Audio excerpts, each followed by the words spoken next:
앱소서 우리가 그 안에서 그를 믿음으로 말미암아 담대함과 확신을 가지고 하나님께 나아감을 얻느니라. 그러므로 너희에게 구하노니 너희를 위한 나의 여러 환난에 대하여 낙심하지 말라. 이는 너희의 영광이니라.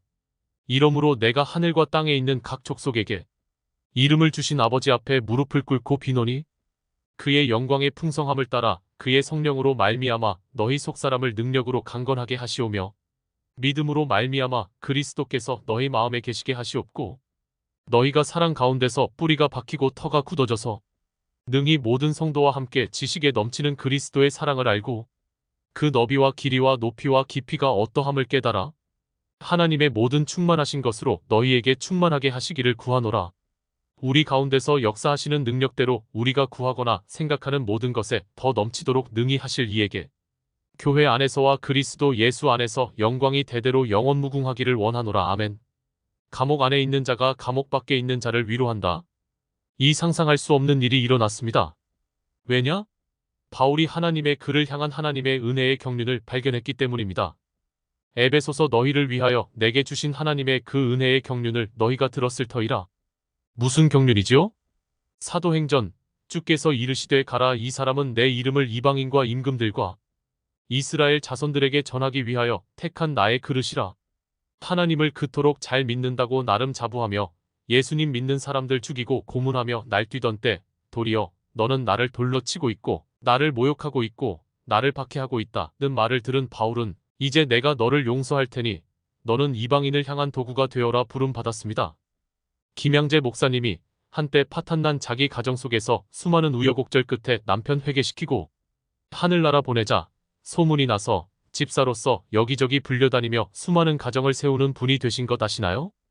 본인도 서울대 출신, 남편도 서울대 출신의 의사로서 나름 겉으로 보기에 좋은 가정을 이뤘지만 정작 남편은 겉만 크리스천이지 뒤로는 온갖 죄 짓고 다니는 나쁜 집사였으나 결국 암으로 죽고 그 가정에서의 아픔을 김양재 목사님은 목회로 승화시켰지요. 바울 역시 유대인으로서 가장 많이 메시아닉 유대인을 박해하였으나 주님의 은혜로 회개하여 이제 가장 많이 박해받으며 사역하는 사도가 되었습니다. 우리는 인생의 어려움이 닥칠 때 가장 많이 취하는 태도가 죄책감입니다. 후회죠? 내가 그때 왜 그랬을까? 내가 그때 뭐뭐 하지 않았더라면? 온갖 후회와 절망이 찾아옵니다. 여러분은 무슨 후회를 그리 하실지 모르겠지만 적어도 바울 같은 후회는 하지 않겠지요? 바울이 한국의 평범한 교회 다니는 사람이라면 내가 그때 왜 열심을 내서 스데반을 죽이는데 앞장섰고 내가 그때 왜 교회를 박해하는데 힘써서 이렇게 장애인이 되고 결혼도 못하고 늘 동족에게 얻어맞고 심지어 사자랑 격투기장에서 싸우기까지 하고 이놈의 팔자야 이 미련한 거사 하지 않았을까요? 그런데 바울은 절대 그러지 않았습니다. 후회와 절망 대신 그는 경륜이라는 단어를 선택했습니다. 에베소서 너희를 위하여 내게 주신 하나님의 그 은혜의 경륜을 너희가 들었을 터이라. 사람을 죽인 살인마가 믿는 가정을 파탄낸 사람이 주님을 대적한 신성 모독자가 할 말은 아닌 듯하죠? 그러나 그 깊은 고난 가운데 주님으로부터 너는 나의 도구라는 말을 들은 바울은 평생 죄책감 대신 경륜이라는 단어로 인생을 꾸려갔습니다. 무슨 경륜? 이방인의 교회를 위하는 경륜. 구체적으로 바울은 목회하면서 수많은 이방인을 만났는데 애비애미도 제대로 안 된 사람들, 결손가정 출신들이 제법이고 집안 대대로 우상을 섬겨 저주가 떠나지 않던 가정 출신들, 심지어 무당 출신, 박수 출신, 장애인, 글자 하나 모르는 무식쟁이 등등.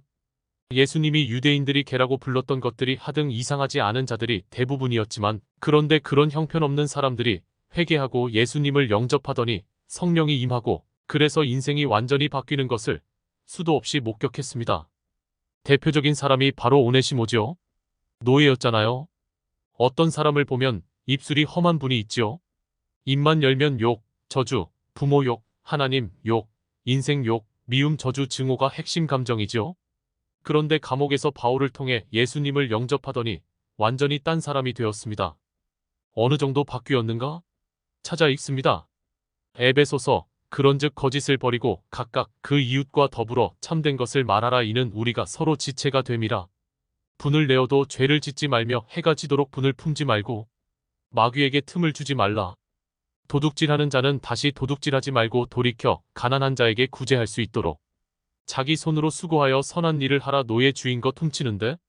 무릇 더러운 말은 너희 입 밖에도 내지 말고 오직 덕을 세우는데 소용되는 대로 선한 말을 하여 듣는 자들에게 은혜를 끼치게 하라. 입만 열면 주인 저주 신세 한탄했을 텐데. 하나님의 성령을 근심하게 하지 말라. 그 안에서 너희가 구원의 날까지 인치심을 받았느니라. 너희는 모든 악독과 노함과 분냄과 떠드는 것과 비방하는 것을 모든 악의와 함께 버리고 서로 친절하게 하며 불쌍히 여기며 서로 용서하기를 하나님이 그리스도 안에서 너희를 용서하심과 같이 하라. 이 수준으로 바뀌었습니다. 복음은 사나운 사람을 온유한 사람으로, 창기를 성녀로, 세리를 사도로, 깡패를 목사로, 약하고 병든 자를 강건한 사람으로 바꾸는 유일한 통로입니다. 성령님이 이 방면 전문가이십니다. 물론 시간이 걸리죠. 이것을 수도 없이 목격한 바울은 자기 인생을 더 이상 한국식 표현 아이고 내 팔자야 더러운 이놈의 인생 부모 잘못 만나가지고 후회와 죄책감으로 뭉친 인생을 살지 않기로 결심했습니다. 대신 자기의 인생을 경륜이라고 말하기로 결정했습니다. 다른 표현으로 로마서 8장 28절 우리가 알거니와 하나님을 사랑하는 자 곧 그의 뜻대로 부르심을 입은 자들에게는 모든 것이 합력하여 선을 이루느니라. 이라고 하죠. 세상 누구도 이런 일을 하는 것도 들은 적도 본 적도 없었습니다. 나이 드신 어른들이 그러지요. 사람은 절대 변하지 않는다고. 결국 사람은 그 아비의 그 자식인데 복음이 제대로 들어가니까 그 형편없는 가문 출신자도 평생을 우상 섬기던 이방인 출신도 결손가정 출신도 전부 바뀌는 것입니다. 도저히 그 사람에게서 나올 수 없는 일을 하는 것입니다. 방금 읽었죠? 바울은 이것이 너무 희한해서 이렇게 말했습니다. 고린도후서 그런즉 누구든지 그리스도 안에 있으면 새로운 피조물이라. 이전 것은 지나갔으니 보라 새 것이 되었도다. 새 것, 새로운 피조물이라고 했습니다. 처음에 사명을 받을 때 그 어려운 일을 어떻게 하나 했는데 주님께 순종했더니 정말 천지가 개벽하는 일이 곳곳에서 일어났습니다. 도망간 노예가 복음을 듣고는 도로 주인에게 가겠다고 내가 도둑놈인데? 처벌을 달게 받겠다고 그걸 본 주인은 또 그 종을 용서하고 도리어 자기 교회 목사로 세우고 예수님 하시는 일이 이렇게 대단하구나. 나와 내 민족이 그렇게 붙잡은 율법은 죄가 무엇인지 깨닫게는 해줬지만 절대 이렇게 훌륭한 삶을 살 능력을 주지는 못했는데 로마서 그러므로 율법의 행위로 그의 앞에 의롭다 하심을 얻을 육체가 없나니 율법으로는 죄를 깨달음이니라. 성령님은 감히 율법의 몇 천배 일을 해내시는 것입니다. 그런데 누군가 전했으니 이런 일이 일어났죠. 그게 바로 바울이었습니다.